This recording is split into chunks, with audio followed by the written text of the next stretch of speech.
بسم اللہ الرحمن الرحیم۔ اعوذ باللہ من الشیطان الرجیم، بسم اللہ الرحمن الرحیم۔ میرے پیارے دوستو، امید ہے آپ سب خیریت سے ہوں گے۔ دوستو، جیسا کہ آپ کو پتہ ہے، عید میلاد النبی بہت عنقریب ہے، تو میں نے سوچا کیوں نہ عید میلاد النبی پر ویڈیو بنایا جائے۔ آج کل بہت سے لوگ بہت سی ایسے سوال کرتے ہیں جس سے ہمارا سنیت جماعت پریشان ہوتا ہے اور اس کا صحیح سے جواب نہیں دے پاتا ہے۔ عید میلاد النبی کے متعلق آج کل کچھ لوگ طرح طرح کی بکواسیں کرتے ہیں۔ ایسا لگتا ہے کہ ان کے نزدیک سماج میں عید میلاد النبی صلی اللہ تعالیٰ علیہ وسلم منانے سے زیادہ برا کام اور کوئی نہیں ہے۔ ذرا اس پر روشن دلیلیں پیش فرمانے کی زحمت گوارا فرمائیں گے آج۔ وہ لوگ جو مقصود کائنات باعث تخلیق آدم علیہ السلام، اللہ تعالیٰ کے محبوب پاک اور رب تعالیٰ کی خاص نعمت مصطفیٰ جان رحمت صلی اللہ تعالیٰ علیہ وسلم کی میلاد پاک کی خوشیاں دیکھ کر مارے غصہ سے پاگل ہو جاتے ہیں۔ اللہ تعالیٰ کے محبوبوں کی بارگاہ میں نذرانہ عقیدت پیش کرنے والے بندوں پر تانوں کی تیروں سے بارش کرتے رہتے ہیں۔ کیا ہی اچھا ہوتا کہ اگر وہ لوگ اپنی تحریروں میں شراب، جوا، زنا، چوری، رشوت، جھوٹ، غیبت اور ان جیسی دوسری برائیوں کو مٹانے کے لیے استعمال کرتے ہیں، مگر ان سے ایسی امید کہاں ہو سکتی ہے۔ ان کی زبان و قلم کے تیر تو مسلمانوں کے روحانی و ایمان کی جذبات کو گھائل کرنے کے لیے ہیں۔ اللہ کی رحمت پر خوشیاں مناؤ۔ کیا ان لوگوں نے کبھی اس فرمان الہی پر غور کرنے کی کوشش کی؟ اللہ تعالیٰ فرماتا ہے، اللہ تعالیٰ قرآن شریف میں فرماتا ہے، اے حبیب آپ فرمائیے، اللہ کے فضل اور اس کی رحمت کے ملنے پر چاہیے کہ لوگ خوشی کریں۔ سورہ یونس میں ہے۔ اس آیت کریمہ میں حکم دیا جا رہا ہے کہ جب اللہ تعالیٰ کا فضل اور اس کی رحمت ہو تو منہ بسور کر نہ بیٹھا جایا کرو۔ جو چراغ جل رہا ہے اس کو بھی نہ بجھا دیا کرو، کیونکہ اللہ تعالیٰ کے فضل و رحمت پر اللہ کا شکریہ ادا کرنا، اس کے فضل و رحمت سے خوش نہ ہونا اور خوشی ظاہر نہ کرنا کفران نعمت ہے۔ ایسا نہ کرو بلکہ خوشی کا اظہار کرو۔ اور یہ بتانے کی بھی کوئی ضرورت نہیں کہ خوشیاں ظاہر کرنے کے لیے کیا طریقے ہیں۔ جب دل میں سچی خوشی کے جذبات امڑ کر آتے ہیں تو اپنے ظاہر ہونے کے لیے وہ خود راستہ پیدا کر لیتے ہیں۔ اور اللہ تعالیٰ نے قرآن پاک میں کئی جگہوں پر سرکار دو عالم صلی اللہ تعالیٰ علیہ وسلم کی ذات پاک کو رحمت قرار دیتے ہوئے یوں فرمایا ہے کہ اور ہم نے تمہیں ساری دنیا کے لیے رحمت بنا کر بھیجا ہے۔ پارہ نمبر 17 رکوع 7۔ اس آیت کریمہ میں اللہ تعالیٰ نے حضور صلی اللہ تعالیٰ علیہ وسلم کی ذات پاک کو رحمت فرمایا، اور دوسری آیت میں اللہ تعالیٰ نے اپنے حبیب پاک صلی اللہ تعالیٰ علیہ وسلم کو دنیا میں بھیجے جانے پر اپنا احسان فضل مومن کے لیے فرمایا ہے۔ ارشاد باری تعالیٰ ہے، بے شک اللہ تعالیٰ نے بڑا احسان کیا بندوں پر کہ ان میں ایک رسول بھیجا۔ پارہ 6 رکوع 4۔ خدا کا احسان خدا کا فضل ہی ہوتا ہے۔ خدا کا احسان خدا کا فضل ہی تو ہے۔ معلوم ہوا کہ جو حضور رحمت عالم محسن انسانیت حضرت محمد مصطفیٰ صلی اللہ تعالیٰ علیہ وسلم کی ذات پاک کو خدا کی رحمت اور اس کا فضل سمجھتا ہے، وہ شخص یقیناً آپ کی پیدائش سے پاک کی خوشیاں منائے گا، اور جس شخص کے نزدیک حضور صلی اللہ تعالیٰ علیہ وسلم کی ذات پاک کوئی اہمیت نہیں رکھتی، وہ بھلا کیوں خوشی کرے گا۔ اور دوسری جگہ اللہ تعالیٰ فرماتا ہے اور یاد کرو اللہ تعالیٰ کی نعمت جو تم پر ہے۔ پارہ 4 رکوع 2۔ بخاری شریف میں ہے، حضرت امام بخاری رحمۃ اللہ علیہ سے روایت ہے کہ حضرت محمد مصطفیٰ صلی اللہ تعالیٰ علیہ وسلم نعمت اللہ مطلب اللہ کی نعمت ہے۔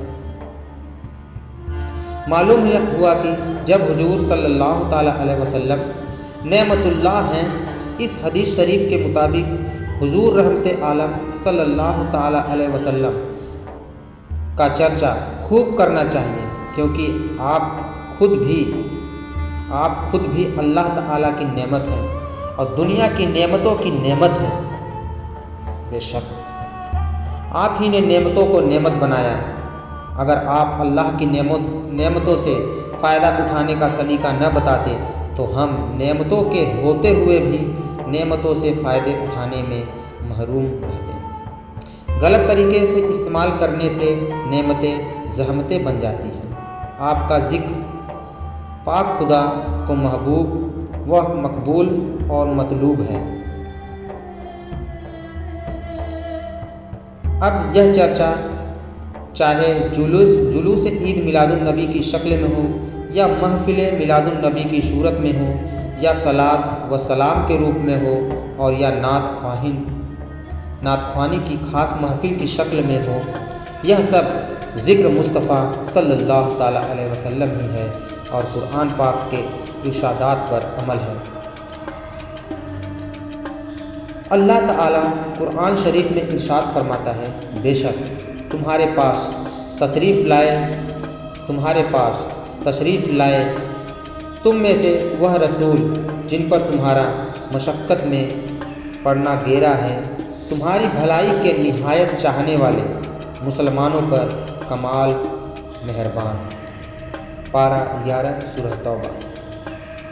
مطلب بے شک تمہارے پاس تشریف لائے تم میں سے وہ رسول جن پر تمہارا مشقت میں پڑنا گیرا ہے، تمہاری بھلائی کے نہایت چاہنے والے، مسلمانوں پر کمال مہربان۔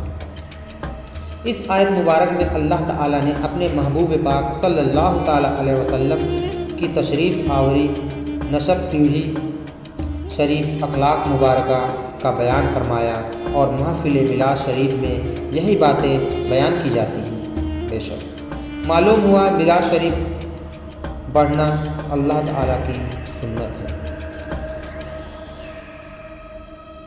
دوستو، ذکر میلاد شریف بدعت نہیں ہے، عبادت ہے۔ خود حضور صلی اللہ تعالیٰ علیہ وسلم نے فرمایا ہے کہ انبیاء کرام علیہ السلام کا ذکر عبادت ہے اور اولیاء اللہ کا ذکر گناہوں کا کفارہ ہے۔ جب انبیاء اولیاء کا ذکر عبادت اور گناہوں کا کفارہ ہے تو حضور امام الانبیاء صلی اللہ تعالیٰ علیہ وسلم کا ذکر میلاد النبی کس درجہ عبادت اور کس قدر باعث رحمت و برکت اور گناہوں کا کفارہ ہوگا۔ اللہ بے شک ذکر میلاد النبی صلی اللہ تعالیٰ علیہ وسلم ایمان کا سرمایہ اور دل و جان کی تسکین ہے۔ دوستو، ذکر میلاد النبی خدا کا ذکر ہوتا ہے۔ حدیث قدسی ہے، حضور صلی اللہ تعالیٰ علیہ وسلم نے ارشاد فرمایا ہے کہ اللہ تعالیٰ فرماتا ہے، میں نے ایمان کا مکمل ہونا اس بات پر موقوف کر دیا ہے کہ اے محبوب میرے ذکر کے ساتھ تمہارا ذکر بھی ہو، اور میں نے تمہارے ذکر کو اپنا ذکر ٹھہرا دیا ہے، تو جس نے تمہارا ذکر کیا اس نے میرا ذکر کیا۔ اور ذکر میلاد النبی اللہ کے محبوب کا ہی ذکر ہے، اور اللہ تعالیٰ نے اپنے نبی حضرت محمد مصطفیٰ صلی اللہ تعالیٰ علیہ وسلم کے ذکر کو اپنا ہی ذکر فرمایا ہے۔ جب مقبول رب العالمین کا ذکر خدا کا ذکر ٹھہرا تو ذکر میلاد النبی خدا ہی کا ذکر ٹھہرا۔ بے شک جب ذکر میلاد النبی خدا کا ذکر ٹھہرا تو جو کوئی خدا کے ذکر کو شرک و بدعت کہے اس سے بڑا گمراہ دنیا میں بھلا کون ہوگا۔ دوستو، ذکر میلاد النبی بدعت نہیں، حب رسول کی نشانی ہے۔ حضرت انس بن مالک انصاری رضی اللہ تعالی عنہ فرماتے ہیں کہ حضور صلی اللہ تعالی علیہ وسلم نے فرمایا ہے کہ تم میں کوئی مومن نہ ہوگا جب تک میں اس کے نزدیک اس کے ماں باپ و اولاد اور سب لوگوں سے زیادہ پیارا نہ ہو جاؤں۔ بخاری شریف کی حدیث ہے یہ دوستو۔ معلوم ہوا کہ ایمان کا دار و مدار حضور صلی اللہ تعالیٰ علیہ وسلم کی محبت پر ہے بے شک، اور محبت کی نشانیوں میں سے ایک نشانی یہ بھی ہے کہ محب اپنے محبوب کا بہت زیادہ ذکر کرتا ہے، جیسا کہ خود حضور صلی اللہ تعالیٰ علیہ وسلم فرماتے ہیں جس سے محبت ہوتی ہے وہ اکثر اسی کا ذکر کرتا ہے۔ معلوم ہوا کہ جس کو حضور صلی اللہ تعالیٰ علیہ وسلم سے جتنی زیادہ محبت ہوگی وہ اتنا ہی زیادہ آپ کا ذکر کرے گا۔ کبھی میلاد شریف کے ذریعے ذکر کرے گا، کبھی جلوس عید میلاد النبی کے ذریعے ذکر کرے گا، کبھی صلاۃ و سلام کے ذریعے ذکر کرے گا، اور کبھی اذان میں آپ کا نام سن کر بوسہ دیتے ہوئے اور درود و سلام پڑھتے ہوئے آپ کا ذکر کرے گا۔ وہاں بھی کچھ بھی بکے دیوانے اپنی جان دے دیں گے، مگر دامن نہ چھوڑیں گے تمہارا یا رسول اللہ۔ دوستو، میلاد نورانی رسول اللہ کی زبان۔ حضرت عباس رضی اللہ تعالیٰ عنہ سے روایت ہے کہ حضور صلی اللہ تعالیٰ علیہ وسلم منبر پر جلوہ فرما ہوئے اور فرمایا، میں کون ہوں؟ صحابہ کرام رضی اللہ عنہ نے عرض کیا کہ آپ اللہ تعالیٰ کے رسول ہیں۔ آپ صلی اللہ تعالیٰ علیہ وسلم نے فرمایا، میں عبد المطلب کے بیٹے کا بیٹا ہوں۔ اللہ تعالیٰ نے مخلوق پیدا کی تو ان میں سب سے بہتر مجھے بنایا، پھر مخلوق کے 2 گروہ بنایا، ان میں سے ایک گروہ کو بہتر بنایا، اور اس بہتر گروہ میں مجھے سب سے بہتر بنایا، پھر ان میں قبیلے بنائے اور ان قبیلوں میں ایک قبیلہ بہتر بنایا، اور اس بہتر قبیلے میں مجھے سب سے بہتر بنایا بے شک، پھر ان میں گھرانے بنائے اور ان گھرانوں میں ایک گھرانہ بہتر بنایا، اور اس بہتر گھرانے میں مجھے سب سے بہتر بنایا، تو میں ان سب میں اپنی ذات کے اعتبار اور گھرانے کے اعتبار سے بہتر ہوں۔ اور ایک اور جگہ حضور صلی اللہ تعالیٰ علیہ وسلم خود اپنا میلاد شریف صحابہ کرام کی نورانی محفل میں بیان فرمایا، میں تم لوگوں کو اپنی ابتدائی معاملہ کی خبر دیتا ہوں، میں حضرت ابراہیم علیہ السلام کی دعا ہوں، میں حضرت عیسیٰ علیہ السلام کی خوشخبری ہوں، میں اپنی والدہ کا وہ آنکھوں دیکھا منظر ہوں جو انہوں نے میری ولادت کے وقت دیکھا تھا کہ ان کے جسم سے ایک ایسا نور نکلا جس کی روشنی میں ان کے ملک شام کی بلڈنگیں نظر آ گئیں۔ جو جشن عید میلاد النبی کے منکر ہیں ان سے عرض ہے کہ شہہ ستہ کی مشہور کتاب ترمذی شریف اٹھا کر پڑھو۔ ترمذی شریف کا شمار حدیث شریف کی ان 6 کتابوں میں سے ہے جو سب سے زیادہ صحیح مانی گئی ہیں۔ پھر ترمذی شریف کی کچھ ایسی خوبیاں ہیں جو حدیث شریف کی کسی دوسری کتاب میں نہیں پائی جاتی۔ حضرت امام ترمذی علیہ الرحمہ نے ترمذی شریف میں اگر نماز، روزہ، حج، زکوٰۃ کا باب باندھا ہے تو وہیں بازو میں باب ماذا فی میلاد النبی صلی اللہ تعالیٰ علیہ وسلم، یعنی ان حدیثوں کا ذکر جو میلاد النبی صلی اللہ علیہ وسلم کے بارے میں آئی ہے۔ حضرت امام ترمذی علیہ الرحمہ میلاد النبی کا باب باندھتے ہیں تو حضرت ترمذی کا ماننے والا اور ترمذی شریف پڑھنے اور پڑھانے والا مسلمان میلاد النبی کی مجلس کیوں نہیں قائم کر سکتا؟ جشن میلاد النبی کیوں نہیں منا سکتا؟ اعتراض کرنے والوں کو حضرت امام ترمذی پر اعتراض کرنا چاہیے کہ امام آپ نے روزہ نماز کے باب کے بغل میں یہ میلاد النبی کا باب کیسے باندھ دیا؟ اب پتہ نہیں یہ لوگ اپنے دارالعلوم میں ترمذی شریف پڑھتے اور پڑھاتے وقت اس جگہ آنکھ بند کر کے کیوں گزر جاتے ہیں؟ اس کا راز تو وہی بتائیں گے۔ ہم تو یہی کہیں گے، میرا پیغام محبت ہے جہاں تک پہنچے۔ دوستو، اللہ تعالیٰ نے اپنے کلام پاک میں حضرت عیسیٰ علیہ السلام کا ذکر فرمایا۔ انہوں نے اللہ تعالیٰ سے دعا کی، اے اللہ ہمارے پروردگار، ہم پر آسمان سے ایک دسترخوانہ اتار دے تاکہ وہ ہمارے لیے اور ہمارے اگلوں اور پچھلوں کے لیے عید ہو، اور تیری طرف سے ایک نشانی ہو اور ہمیں رزق دے، اور تو سب سے بہتر روزی دینے والا ہے۔ سورہ مائدہ۔ غور فرمائیے، حضرت عیسیٰ علیہ السلام نے آسمان سے دسترخوان اتارنے کے دن کو عید قرار دیا۔ اس لیے عیسائی آج تک اتوار کے دن چھٹی کرتے ہیں اور خوشیاں مناتے ہیں، کیونکہ اس دن دسترخوان اترا تھا۔ جس دن دسترخوان اترے وہ حضرت عیسیٰ علیہ السلام اور ان کے اگلوں پچھلوں کے لیے عید ہو، تو جس دن اللہ تعالیٰ کی سب سے بڑی نعمت و رحمت حضور صلی اللہ تعالیٰ علیہ وسلم تشریف لائے، وہ دن مسلمانوں کے لیے کیوں نہیں عید ہوگا؟ یقیناً ہوگا۔ دوستو، میلاد النبی کی رات شب قدر کی رات سے افضل۔ حضرت شاہ عبدالحق محدث دہلوی رحمۃ اللہ علیہ اپنی کتاب ماسبت بسنہ صفحہ 78 میں فرماتے ہیں کہ میلاد النبی صلی اللہ تعالیٰ علیہ وسلم کی رات لیلۃ القدر مطلب شب قدر سے بے شک افضل ہے، اس لیے کہ میلاد رسول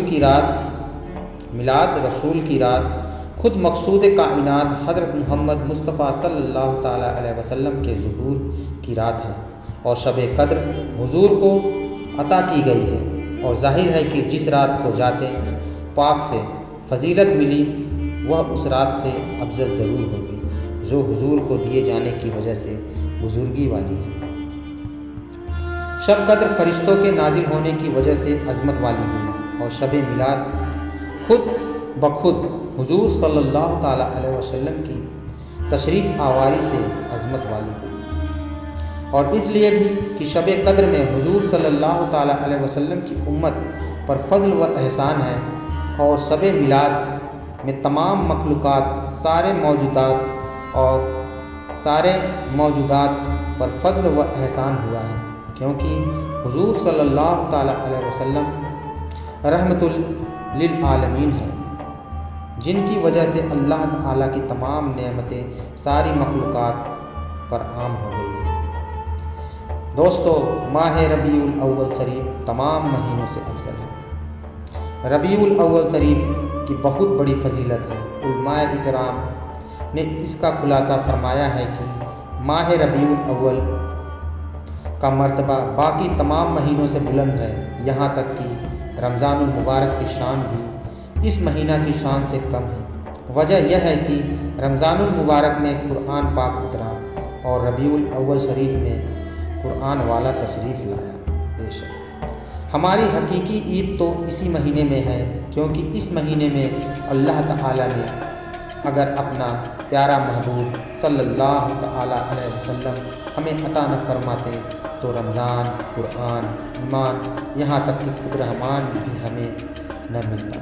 بے شک یہ سب انہی کا صدقہ ہے، اگر وہ پیدا نہ کیے جاتے تو ہم کیا دنیا کی کوئی بھی چیز وجود میں نہ آتی۔ یہ بارہ نہ ہوتی تو کچھ بھی نہ ہوتا، محمد نہ ہوتے تو کچھ بھی نہ ہوتا۔ دوستو، آج کے لیے اتنا ہی، انشاءاللہ کل میں اس کا دوسرا پارٹ لے کر آؤں گا۔ تب تک کے لیے اپنا خیال رکھیں۔